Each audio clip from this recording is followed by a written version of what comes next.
بسم الله الرحمن الرحيم. السلام عليكم، عاملين ايه؟ ازيكم؟ هعمل معاكم وصفة حلوة رخيصة وموفرة حلوة وطعمة ومغذية، عشان عليها بيض بطاطس مسلوقة وهرسناها وحطينا عليها ملح وفلفل وشطة بس، وعملنا فيه عليها جزرتين كبار مبشورين شوحناهم في شوية زيت بملح وفلفل، وعليهم بصل أخضر. اللي ما اشتركش في القناة يشترك.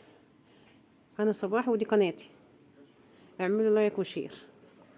اهو نشوح الجزر في الزيت لحد ما يدبل، خش سوا،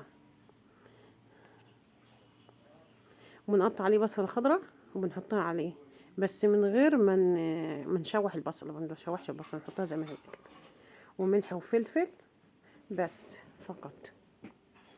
وبنحط عليها بيضه، انا حطيت بيضتين بس انتوا حطوا بيضه واحده، علشان خاطر البيضتين خلت البطاطس طريت مني شويه، فحطيت عليها معلقتين بقسماط. يعني جربيها الاول، ولو لقيتيها طريه ممكن تحط عليها معلقتين بقسماط. ويستحسن تحطيها في التلاجة نص ساعة او في الفريزر ربع ساعة كده او 10 دقايق قبل ما تعمليها. اهي هرسناها جامد لان كنا سلقينها حلو.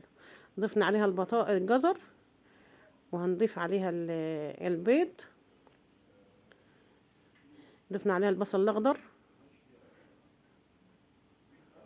وضفنا عليها البيض. اهو بيضتين بس، البيضتين خلوها بقى طريه.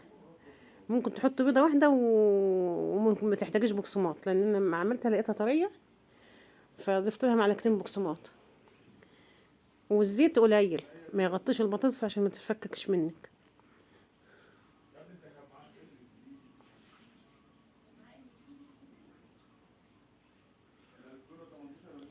واشتركي في القناة، اشتراكك في القناة يسعدنا، واعملي لايك وشير عشان يوصلك كل جديد. اهو بتطيها كده تبتيتة بس تبقى يعني مش رفيفة ولا تخينة عشان تستوي.